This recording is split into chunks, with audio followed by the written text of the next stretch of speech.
Assalamualaikum warahmatullahi wabarakatuh. Perkenalkan, nama saya Remanda Jalan Ketsa dengan NIM C1B018172 dari Program Studi Manajemen Fakultas Ekonomi dan Bisnis Universitas Jambi. Dalam kesempatan kali ini, saya akan menjelaskan tentang wireless atau mobile e-commerce. Wireless jika diartikan secara harfiah adalah nirkabel atau tanpa kabel. Jadi wireless commerce adalah konsep yang memungkinkan aplikasi perusahaan perdagangan untuk pelanggan, mitra, dan karyawan kapan saja, di mana saja, di tempat mana saja dapat dipandang menjadi teknologi yang besar.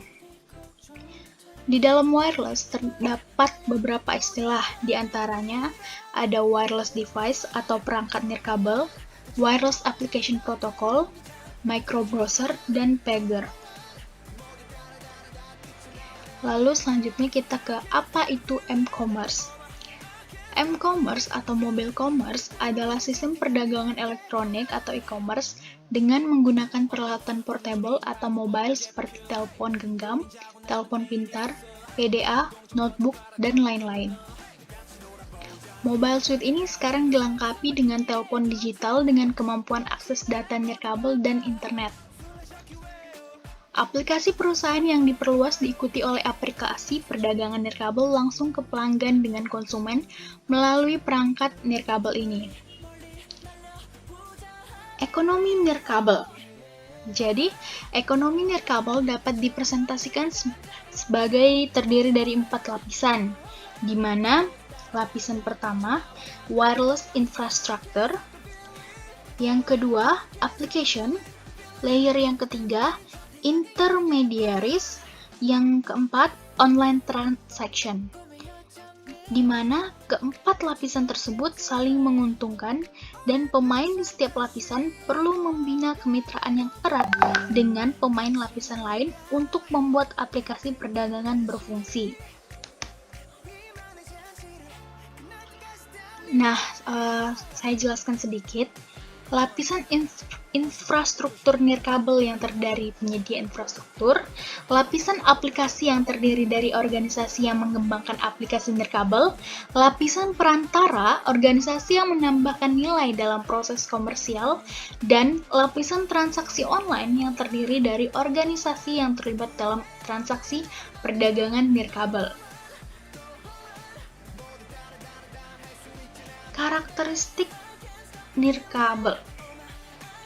Pertama, karakteristik yang pertama adalah interaktivitas di mana-mana. Yang kedua, bersifat pribadi dan penggunaannya. Yang ketiga, sadar lokasi. Baiklah, saya akan menjelaskan pertama interaktivitas di mana-mana. Jadi, maksudnya adalah dibandingkan dengan di PC atau di laptop yang umumnya tidak praktis atau mudah digunakan dalam waktu singkat, meskipun mungkin tersedia setiap saat. Kedua, perangkat nirkabel ini jelas pribadi dan penggunaannya dapat dilacak ke individu daripada rumah tangga seperti pada PC atau perangkat lainnya. Ketiga, teknologi nirkabel adalah sadar lokasi. Kenapa? Karena mudah untuk melacak di mana penggunaan secara fisik berada selama perangkat nirkabel aktif.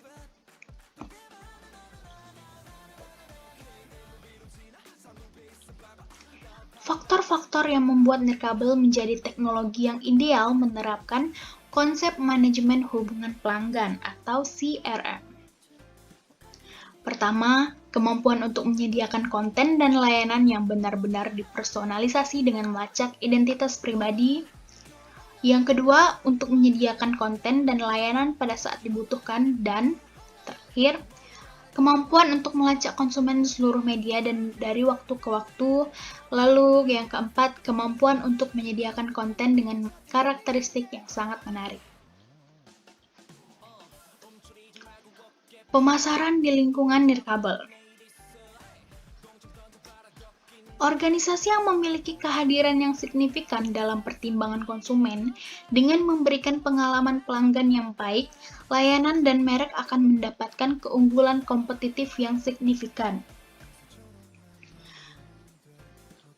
Untuk memahami bagaimana teknologi nirkabel ini berdampak pada pemasaran barang, jasa, dan konten, perlu dipahami bagaimana teknologi nirkabel mempengaruhi beberapa aspek perilaku konsumen dan lingkungannya, dan lingkungan pilihan. Lalu, Global M-Commerce. Penggunaan global teknologi dan aplikasi nirkabel menambah lapisan lain pada masalah dan isu dalam M-Commerce. Salah satu masalah penting adalah kurangnya standarisasi saat ini di seluruh dunia. Standar ponsel berbeda-beda di setiap negara dan bahkan dalam satu negara. Inisiatif global untuk standar universal akan mendorong pertumbuhan M-Commerce yang lebih besar.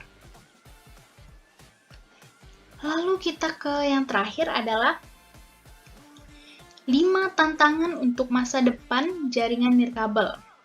Yang pertama, using new spectrum wisely.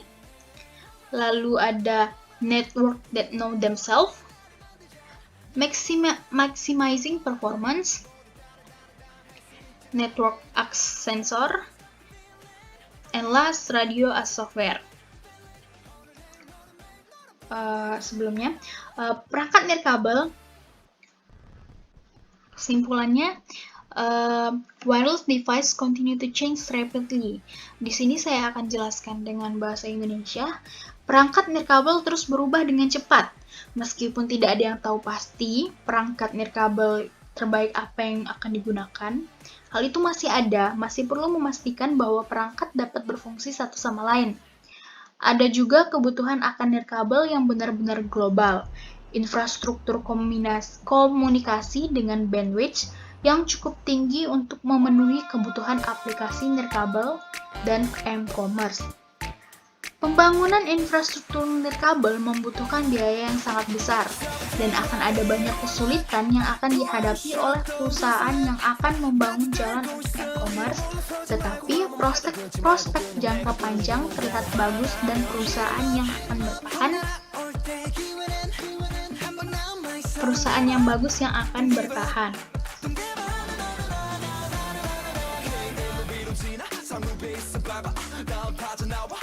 Jadi, presentasi ada penggunaan global teknologi dan aplikasi nirkabel menambah lapisan lain pada masalah dan isu dalam M-Commerce. Salah satu masalah penting adalah kurangnya standarisasi saat ini di seluruh dunia. Standar ponsel-ponsel dunia ini berbeda-beda satu sama lain. Jadi, perusahaan yang bagus atau perusahaan yang baik akan bertahan untuk kedepannya. Atau perusahaan yang mampu bertahan ini akan sangat berkembang dengan pesat untuk jangka yang panjang. Saya rasa demikian dari saya. Semoga dengan presentasi kali ini dapat menambah pengetahuan dan ilmu bagi penontonnya. Saya akhiri, terima kasih. Wassalamualaikum warahmatullahi wabarakatuh.